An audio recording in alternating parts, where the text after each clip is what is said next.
A very good morning to all students. Once again, we are coming to introduce a new topic of class 12th accountancy.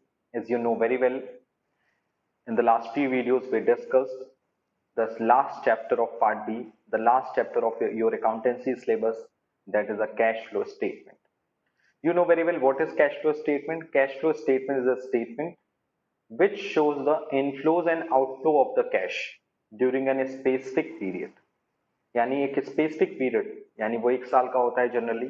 उस specific period में beginning से लेकर and तक हमारा cash कितना inflow हुआ है और कितना आउटफ्लो हुआ है। दूसरी बात, इनफ्लो हुआ है आउटफ्लो हुआ है तो वो किस एक्टिविटी के थ्रू हुआ है, ऑपरेटिंग एक्टिविटी के थ्रू हुआ है, फाइनेंसिंग एक्टिविटी के थ्रू हुआ है कि इन्वेस्टिंग एक्टिविटी के थ्रू हुआ है। और आपने देखा लास्ट वीडियो में कि कैश फ्लो स्टेटमेंट कि जब हम प्रिपरेशन की बात करते हैं तो first of all we divide the transactions, divide the all the activities into the different activities, that is operating activities, investing activities and financing activities. Investing और फाइनेंसिंग में ज्यादा प्रॉब्लम नहीं है, प्रॉब्लम आती है ऑपरेटिंग एक्टिविटी, क्योंकि operating activity different types of business के लिए डिफरेंट होती है। बहुत ही ध्यान से सुनिएगा मैं जो कहने जा रहा हूं वो ये है कि अगर कोई बिजनेस नॉर्मल बिजनेस है, यानी जिसका काम है प्रोडक्ट को मैन्युफैक्चर करना फिर उसको सेल करना, तो उस सिचुएशन में जो ऑपरेटिंग एक्टिविटी का इनफ्लो और आउटफ्लो होगा वो सिंपल होगा। यानी अगर कोई कंपनी मैन्युफैक्चर कर रही है, किसी प्रोडक्ट को बना रही है और फिर उसको सेल कर रही है, तो उस सिचुएशन में बेसिकली जो कैश इनफ्लो होगा वो क्या होगा, गुड्स को सेल करके जो पैसा आएगा, सर्विस को प्रोवाइड करके जो पैसा आएगा, रॉयल्टी और फीस जो आएगी which is known as the inflow of the operating activity. और जब जिस गुड्स को हम सेल करके पैसा कमा रहे हैं उस गुड्स को हम लोग क्या करेंगे, बेसिकली मैन्युफैक्चर करेंगे, रॉ मटेरियल्स खरीद के लेकर आएंगे, जब जो वर्कर्स उस गुड्स को बनाएंगे उनको वेजेस देंगे, जो एडमिनिस्ट्रेशन एक्टिविटी फॉलो करेंगे उनको सैलरी देंगे और different types of expenses bear करेंगे। So all the expenses which are related to the normal company will be categorized as the cash inflows and outflow in the operating activities, like a sale of goods, sale of services, royalty and fees received. It will be known as the and cash received from debtor. It will be known as the inflow of the cash from operating activities. And cash outflow from the operating activities में क्या आएगा, cash outflow from the operating activities में आएगी first purchase of goods, service को provide करने में दिया गया खर्चा, और वेजेस एंड सैलरी प्रोवाइड करना, selling and distribution expense, administration expense, all the operating expenses, income tax will be known as the outflow of the operating activity of the normal business. लेकिन यहां पर कुछ स्पेसिफिक बिजनेस होते हैं। जैसे specific business की बात करें, अगर कोई कंपनी फाइनेंसिंग कंपनी, बहुत ही ध्यान से समझिएगा, अगर कोई company financing company, what is financing company? Financing company मतलब जस्ट लाइक अ बैंक या कोई भी फाइनेंशियल इंस्टीट्यूशन, तो उसका ऑपरेटिंग एक्टिविटी जो रहेगा वो बेसिकली ऑपरेटिंग एक्टिविटीज जो उसकी रहेगी उसका इनफ्लो और आउटफ्लो थोड़ा अलग होगा, क्योंकि फाइनेंसिंग कंपनी का काम क्या होता है, जनरली लोन देना, लोगों के पैसा अरेंज करके उस पैसे को कहीं ना कहीं इन्वेस्ट करना। तो फाइनेंसिंग कंपनी का ऑपरेटिंग एक्टिविटी जो रहेगा वो नॉर्मल कंपनी से थोड़ा अलग रहेगा। यानी फाइनेंसिंग कंपनी का मेन इनफ्लो क्या रहेगा, इंटरेस्ट रिसीव्ड। अगर वो किसी को लोन देती है तो उसके बदले वो उससे क्या लेगी, इंटरेस्ट लेगी। अगर किसी शेयर में इन्वेस्ट करेगी तो उससे क्या लेगी, डिविडेंड लेगी। सिक्योरिटीज को सेल करेगी। ये सारी चीजें इन्वेस्टिंग में आती है नॉर्मल बिजनेस के लिए, लेकिन फाइनेंसिंग कंपनी के लिए ये सारी एक्टिविटीज जो हैं इनफ्लो आती है फ्रॉम द ऑपरेटिंग एक्टिविटी।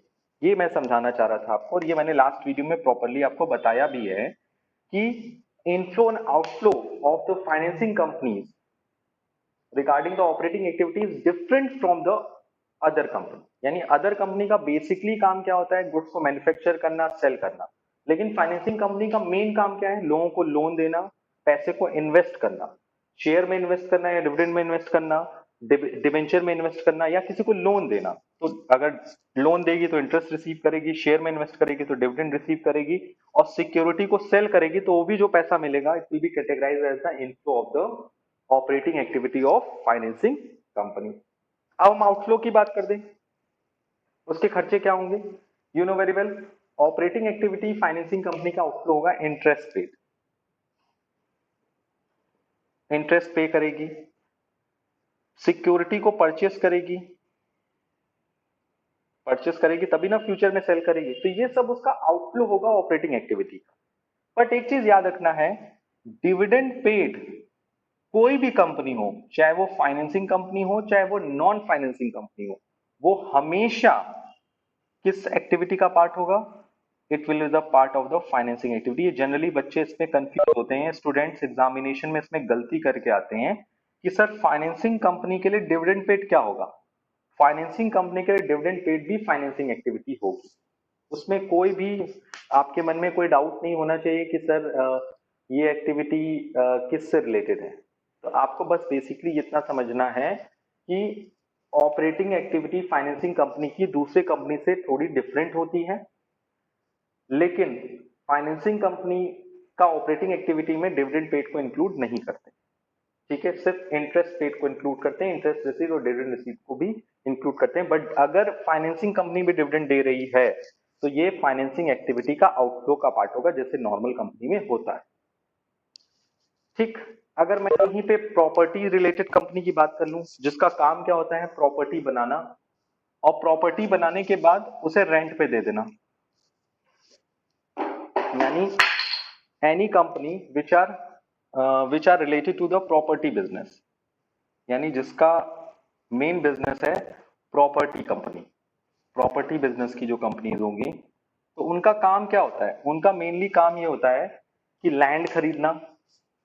ठीक है, लैंड खरीदने के बाद उस लैंड पे प्रॉपर्टी का कंस्ट्रक्शन करना, कंस्ट्रक्शन करने के बाद उस प्रॉपर्टी को या तो सेल कर देना या तो उस प्रॉपर्टी को रेंट पे दे देना। तो जो कंपनी प्रॉपर्टी बिजनेस में इन्वॉल्व होती है उसका भी इनफ्लो और आउटफ्लो ऑपरेटिंग का नॉर्मल कंपनी से अलग होता है। ऑपरेटिंग एक्टिविटी, ठीक है, अगर कोई कंपनी प्रॉपर्टी बिजनेस में डील करती है तो उसका आउटफ्लो क्या होगा? पहले तो लैंड खरीदेगी, परचेज ऑफ लैंड, ठीक, लैंड करेगी, कंस्ट्रक्शन करेगी, कंस्ट्रक्शन कॉस्ट, उस लैंड पे जो बिल्डिंग का कंस्ट्रक्शन कराएगी, कंस्ट्रक्शन कॉस्ट मतलब जो बिल्डिंग क्रिएट करेगी, उस पे वेजेस सैलरी जो भी पे करेगी, which is known as the operating activity, outflow की तरह ट्रीट किया जाएगा। इनफ्लो क्या होगा? अब उस प्रॉपर्टी को या तो वो सेल कर देगी, तो सेल ऑफ प्रॉपर्टी, अगर उस प्रॉपर्टी को सेल कर रही है तो वो इन्वेस्टिंग एक्टिविटी नहीं होगी, क्योंकि उसका मेन काम क्या है? प्रॉपर्टी डीलिंग का है। तो प्रॉपर्टी डीलिंग, जब वो प्रॉपर्टी बन गई, वो बिल्डिंग बन गई, फ्लैट बन गया, यानी अगर वो फ्लैट को सेल कर दे या वो प्रॉपर्टी को सेल कर दे तो वो भी किसकी एक्टिविटी होगी? ऑपरेटिंग का इनफ्लो हो सकता है वो उस प्रॉपर्टी या उस फ्लैट को वो रेंट पे दे दे, तो रेंट रिसीव जो होगा वो भी कैसा होगा? इनफ्लो होगा as a operating activity of property business.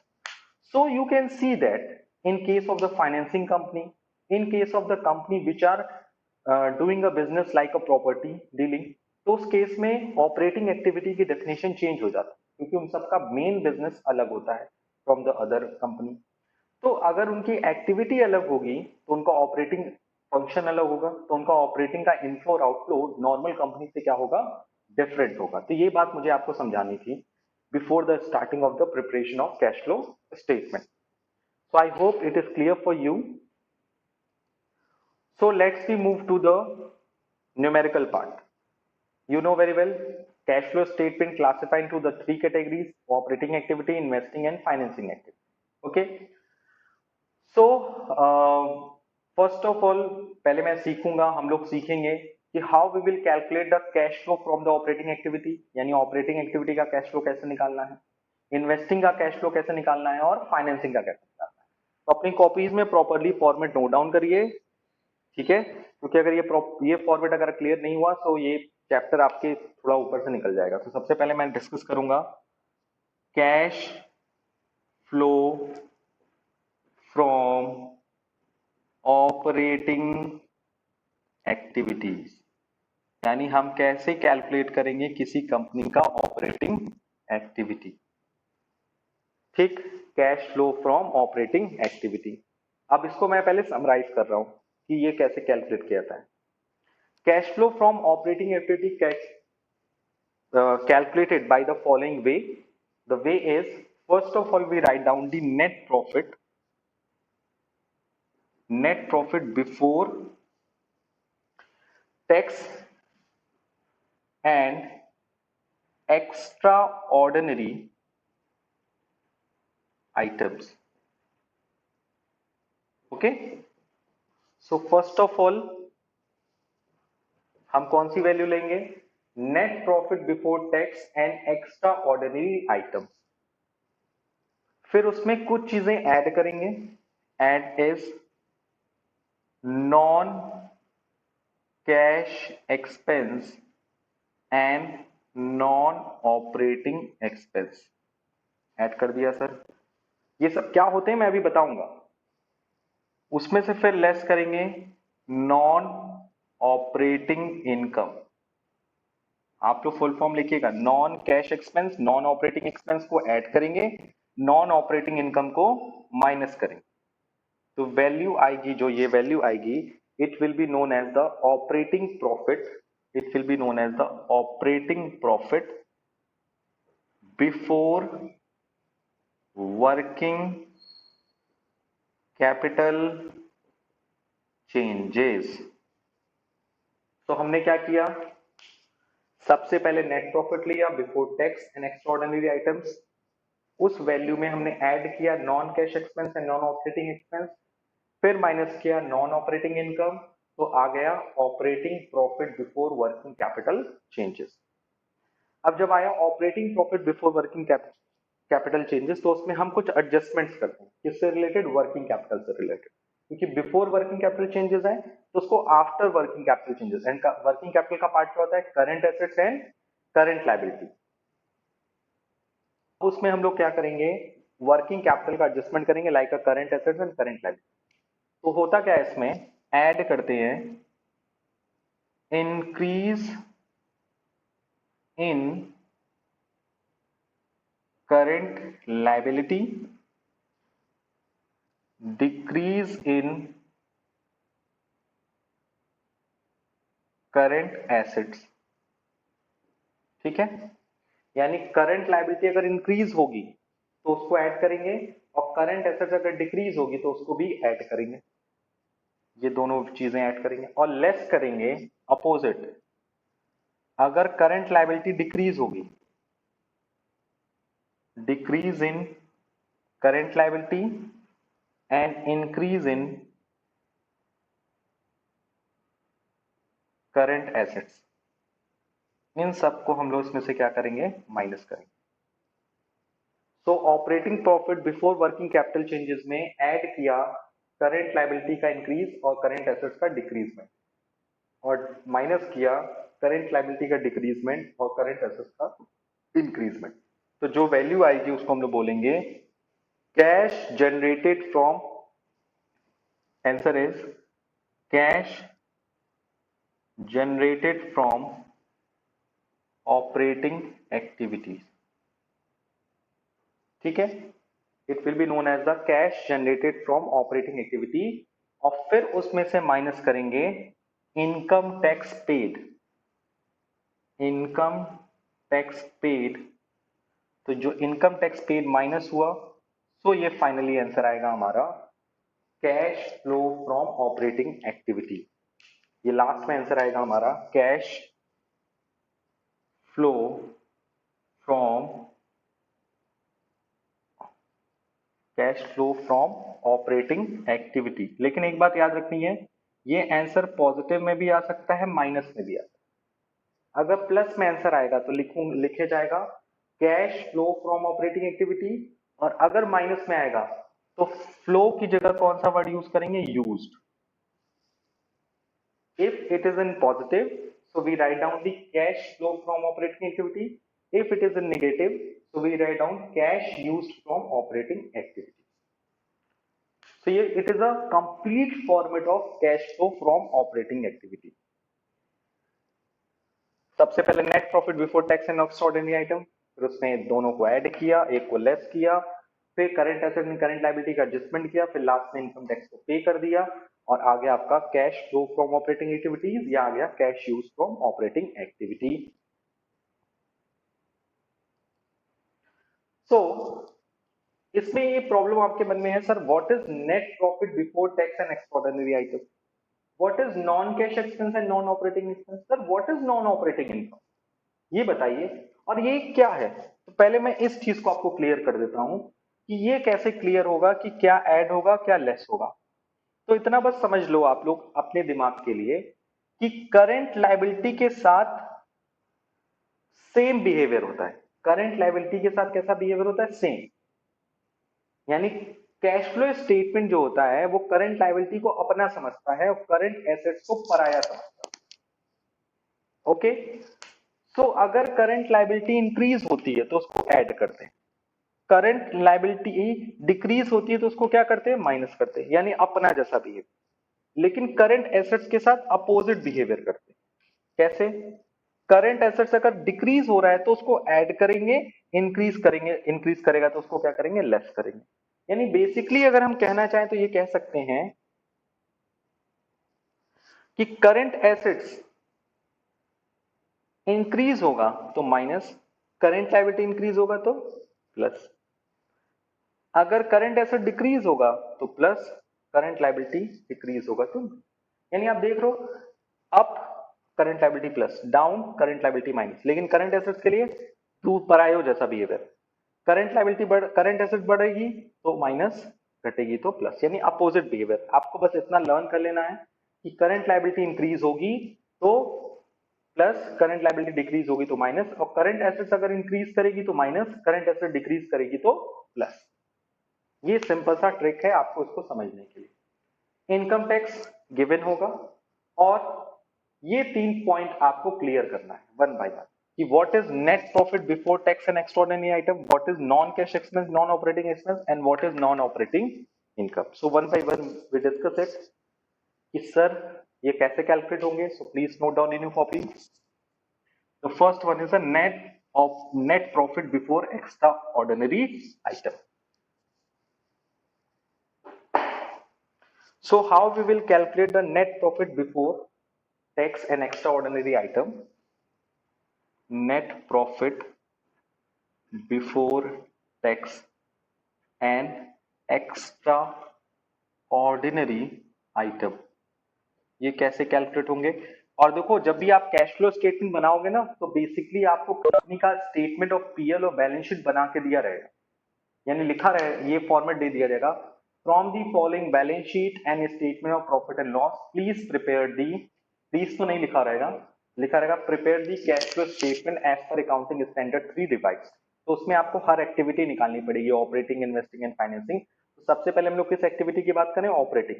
Operating activity के लिए निकालने के लिए सबसे पहले मुझे क्या चाहिए, net profit before tax and extraordinary item चाहिए। तो ये कैसे कैलकुलेट होगा, इसके लिए आप सबसे पहले लोगे net profit of current year. सबसे पहले आप क्या लोगे, net profit of current year, यानी करेंट ईयर का नेट प्रॉफिट ले लोगे। कहां से लोगे, बैलेंस शीट में से ले लोगे, ठीक है। फिर उसमें ऐड करोगे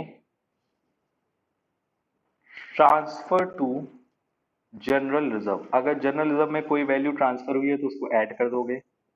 अब ये कैसे निकलेगा ट्रांसफर टू जनरल रिजर्व, मेरे ऊपर छोड़ो, अभी कंफ्यूज मत हो, बस अभी फॉर्मेट क्लियर रखो कि नेट प्रॉफिट करेंट ईयर कहां से लेंगे, ट्रांसफर टू जनरल रिजर्व कैसे निकलेगा, ये सब मेरे ऊपर छोड़ो, ठीक। डिविडेंड पेड उसको ऐड करेंगे, ठीक, उसको ऐड करेंगे। और क्या ऐड करेंगे sir, propose dividend previous year का, याद रखिएगा प्रपोज्ड डिविडेंड अगर होगा तो प्रीवियस ईयर का ऐड होगा। ये बहुत इंपॉर्टेंट पार्ट है, और यही पार्ट जो है आपको, ये नया चेंजेस हुआ है, प्रपोज डिविडेंड लास्ट ईयर ही चेंज हुआ है। प्रपोज डिविडेंड प्रीवियस ईयर का क्या करेंगे, ऐड करेंगे। और provision for tax, provision for tax अगर है तो उसे हम भी ऐड करेंगे, वो भी किस ईयर का, करेंट ईयर का। प्रपोज डिविडेंड प्रीवियस ईयर का ऐड होगा, but provision for tax current year का क्या होगा, ऐड होगा। ये सारी चीजें ऐड होंगी। और लेस क्या होगा? लेस होगा आपका रिफंड ऑफ टैक्स। अगर कोई टैक्स रिटर्न आ जाए, refund of tax. Provision for tax made current year, इसको लिखता हूं मेड करेंट ईयर का। जितना प्रोविजन फॉर टैक्स हम क्रिएट करेंगे करंट ईयर में, उसको हम ऐड करेंगे। और रिफंड ऑफ टैक्स को क्या कर देंगे? माइनस कर देंगे। तो ये आपकी वैल्यू जो आएगी उसे हम लोग क्या बोलेंगे? It will be known as the net profit before tax and extraordinary item. अब ये आइटम्स कहां से मिलेंगे ये मैं आपको बताऊंगा, पहले आप लोग प्रॉपरली कॉपीज में नोट कर लें फॉर्मेट को। क्योंकि जब हम क्वेश्चन लेंगे और क्वेश्चन को सॉल्व करेंगे तो कहोगे सर कैसे निकलेगा? तो फॉर्मेट आपके पास प्रॉपरली है, फॉर्मेट को फॉलो करेंगे और जब 4 5 6 क्वेश्चन ऑलरेडी सॉल्व हो जाएंगे तो फॉर्मेट ऑटोमेटिक आपको आपके ये दिमाग में, मस्तिष्क में, सब जगह लर्न हो जाएगा। कहते हैं ना, समाहित हो जाएगा। तो वो समाहित करना है आपको ये सारे फॉर्मेट। ठीक। So you can see that हमें क्या करना है, कैसे निकालना है net profit before tax and extraordinary item. पहली चीज क्लियर हो गई। अब हम लोग आगे बढ़ते हैं। Sir what is non operating? दूसरा पार्ट क्या था? नॉन ऐड करते थे ना, non cash expense and non operating expense. ये क्या होता है? Non cash expense and non operating expense. Basically profit and loss account में कुछ ऐसे एक्सपेंस भी चार्ज होते हैं जो नॉन कैश आइटम्स होते हैं या non operating expenses. So basically what is non cash expense and non operating expense? Expenses which are not related to operating activity of business, इसको हम लोग क्या बोलते हैं? Non operating expense. यानी वो एक्सपेंस जो हमारे बिजनेस की ऑपरेटिंग एक्टिविटी से रिलेटेड नहीं होते हैं, वो एक्सपेंस हम चार्ज कर देते हैं। तो उन एक्सपेंसेस को वापस हम लोग क्या करते हैं? डेबिट करते हैं। तो वो एक्सपेंस कौन कौन से हैं? वो एक्सपेंस बहुत ढेर सारे हैं। तो उन सारे एक्सपेंसेस के मैं पहले नाम लिखवा देता हूँ। एक्सपेंसेस हैं like interest paid.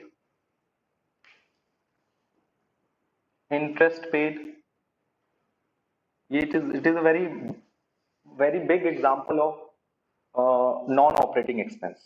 Okay, so non operating expense का example क्या है? Any expenses which are not related to the operating activity of the business। आपको पता ही है interest paid जो है वो किस एक्टिविटी से रिलेट करता है? It was related to the financing activity से रिलेट करता है। नॉर्मल बिजनेस के लिए, फाइनेंसिंग कंपनी के लिए तो इंटरेस्ट पेड क्या होगा? ऑपरेटिंग एक्सपेंस होगा।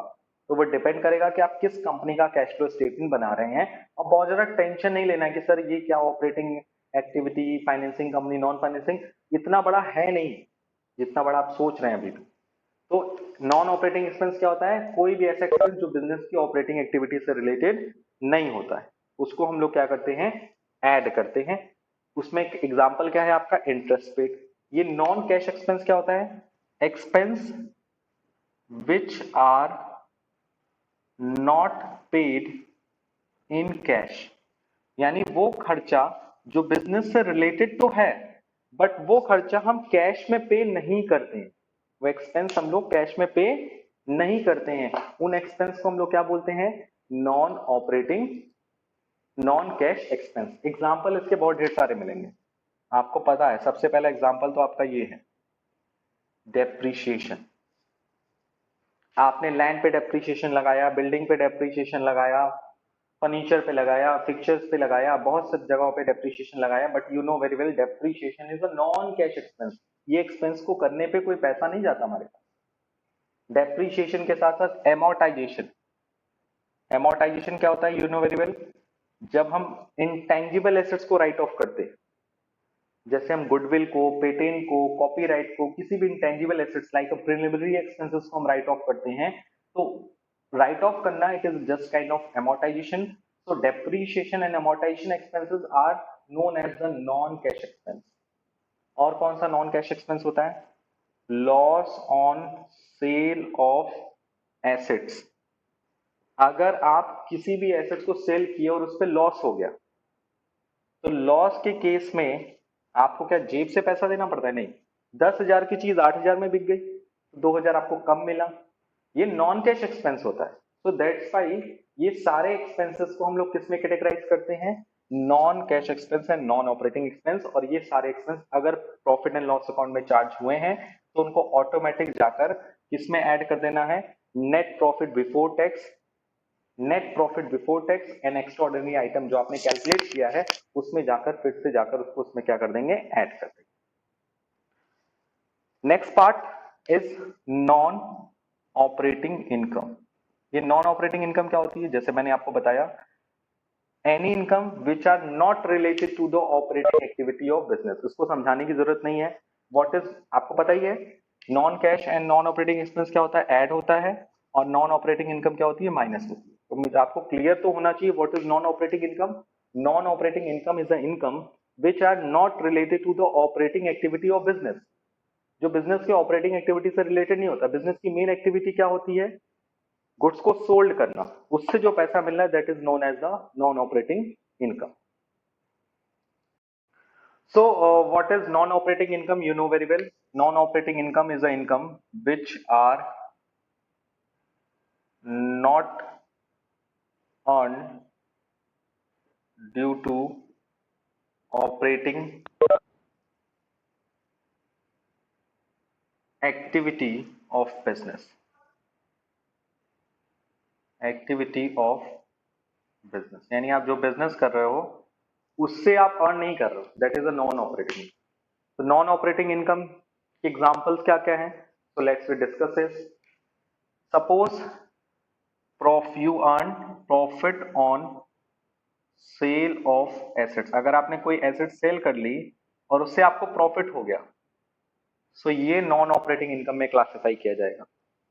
अगर आपको किसी भी तरह का इंटरेस्ट रिसीव हो गया नॉन फाइनेंसिंग कंपनी के रिलेशन में, तो ये क्या होगा? नॉन ऑपरेटिंग इनकम होगी। एंड अगर डिविडेंड रिसीव्ड हो गया तो ये भी किस किस तरह का माना जाएगा? It will deducted from the net profit before tax and extraordinary item. So I hope it is clear for you कि कौन कौन सी चीजें आपकी नॉन ऑपरेटिंग इनकम में and non cash expense and non operating expense में include होते हैं। So basically मैं आपको एकदम क्लासिफाई कर दे रहा हूं। Interest paid, depreciation, amortization, loss on sale of assets, ये सारी चीजें ऐड होंगी। Profit on sale of assets, interest receive, dividend receive, ये सारी चीजें क्या होगी? As a non operating income deduct होगी। कभी कभी रेंट रिसीव्ड भी दिया जाता है क्वेश्चन में, तो वो भी नॉन ऑपरेटिंग इनकम होता है। ठीक, वो बिजनेस के ऑपरेटिंग एक्टिविटी से रिलेटेड नहीं होता है। So basically this is a explanation of the, this is a clear and cut explanation of the what is net profit before tax and extraordinary item. Number 2, what is non cash expense and non operating expense. Number 3, what is non operating income. So मैं आपको कुछ बातें बताना चाहता हूं उसमें ये कि जब आप इंक्रीज या डिक्रीज की बात करेंगे, जैसे आपने फॉर्मेट में देखा होगा net operating profit before working capital changes, उसके बाद हम लोगों ने current assets and current liability को क्या किया है? क्लासिफाई किया है, उसमें इंक्रीज और डिक्रीजमेंट की चर्चा की है। तो आप अपने मन में रखिए, जब भी आप कैश फ्लो स्टेटमेंट बनाएंगे, जब भी आप कैश फ्लो स्टेटमेंट बनाएंगे तो उसमें कौन कौन सी चीजें करंट एसेट्स और कौन कौन सी चीजें करंट लायबिलिटी में लेंगे उसको एकदम ध्यान से समझ लीजिए। ठीक है? when we prepare the cash flow statement, so in this situation current assets and current liability में इंक्रीज और डिक्रीज का आपको याद है ना? अभी मैंने बताया था कि करंट एसेट्स और करंट लायबिलिटी को हम ट्रीट करते हैं कैश फ्लो स्टेटमेंट। तो करंट एसेट्स इंक्रीज होती है या फिर डिक्रीज होती है? इंक्रीज होगी तो क्या करूंगा? माइनस कर दूंगा। डिक्रीज होगी तो क्या करूंगा? प्लस करूंगा। करंट लायबिलिटी इंक्रीज करेंगे तो क्या करेंगे? प्लस करेंगे। डिक्रीज होगा तो क्या करेंगे? माइनस करेंगे। लेकिन फैक्ट इज दैट किस किस आइटम को करंट एसेट्स मानेंगे और किस किस आइटम को करंट लायबिलिटी मानेंगे। कुछ आइटम्स को यहां छोड़ देना है, ये बात याद रखिएगा। जैसे करंट एसेट्स में हम कौन कौन सी चीजें लेंगे? एक लेंगे inventory, debtor, that is inventory को स्टॉक भी कहते हैं। इन्वेंट्री, डेटर्स, बिल्स रिसीवेबल्स, इतनी चीजों को लिया जाएगा यानी इसमें आपको क्या छोड़ना है, excluding items related to cash and cash equivalents. याद रखिएगा ये चीज कि when you adjust the value of current assets in the cash flow activity under the operating activity column, under the operating activity head, so we exclude the item related to the cash and cash equivalent from the current assets। यानी current assets के कौन कौन से items include नहीं किए जाएंगे, cash and cash equivalents के item include नहीं किए जाएंगे। कसम खा लो। कौन कौन से आइटम से, cash at bank, cash in hand, marketable security, bank draft and cheques. ये सारी चीजें करंट एसेट्स में काउंट नहीं होगी। क्यों नहीं होगी, जब हम कई क्वेश्चंस लगा लेंगे तो आपको खुद क्लियर हो जाएगा, यस सर इसीलिए नहीं काउंट होता। अब आते हैं करंट लायबिलिटी। करंट लायबिलिटी में सब चीजें काउंट होंगी, जैसे कि creditor, bills payable, outstanding expense, इसमें भी आएगा प्रीपेड एक्सपेंस भी आएगा, प्रीपेड एक्सपेंस, एक्रूड इनकम, ये सब था ना करंट एसेट्स में। उसी तरह से आउटस्टैंडिंग एक्सपेंस, एडवांस इनकम, ये सारी चीजें इसमें इंक्लूड की जाएंगी। इसमें क्या नहीं इंक्लूड किया जाएगा, इसमें एक्सक्लूड किया जाएगा, एक्सक्लूडिंग, अभी पुकार ने क्वेश्चन पूछा था, that is a bank overdraft. Bank overdraft को हम करंट लायबिलिटी में इंक्लूड नहीं करेंगे। Bank overdraft will be taken as the item of financing activity. मैंने अभी समझाया था आपको कल के वीडियोस में कि बैंक ओवरड्राफ्ट अगर इंक्रीज होता है, डिक्रीज होता है, तो उसका इफेक्ट कहां पड़ता है, फाइनेंसिंग एक्टिविटी। उसका इफेक्ट हमारे ऑपरेटिंग एक्टिविटी में नहीं पड़ता। तो current assets and current liability का जब भी हम एडजस्टमेंट करेंगे तो कुछ आइटम्स करंट एसेट्स में से लेफ्ट करेंगे और कुछ आइटम्स करंट लायबिलिटी में इंक्रीज, बाकी आइटम्स को, उनके इंक्रीज डिक्रीज को क्या हो रहा है, ऑपरेटिंग एक्टिविटी से कोई लेना देना नहीं है। यानी कि cash in cash equivalent items को हमें करंट एसेट में इंक्लूड नहीं करना है, उसमें इंक्रीज हो डिक्रीज हो उससे कोई लेना देना। उसी तरह से करंट लायबिलिटी में सारे आइटम्स लिए जाएंगे, बैंक ओवरड्राफ्ट नहीं लिए जाएंगे। बैंक ओवरड्राफ्ट में जो भी इंक्रीज हो डिक्रीज हो वो सब किसमें किसमें डील किए जाएंगे, फाइनेंसिंग एक्टिविटी में डील किए जाएंगे। Okay, so I hope today we discuss all the topics very easily. आज के लिए इतना ही। Thank you, thanks a lot, bye bye.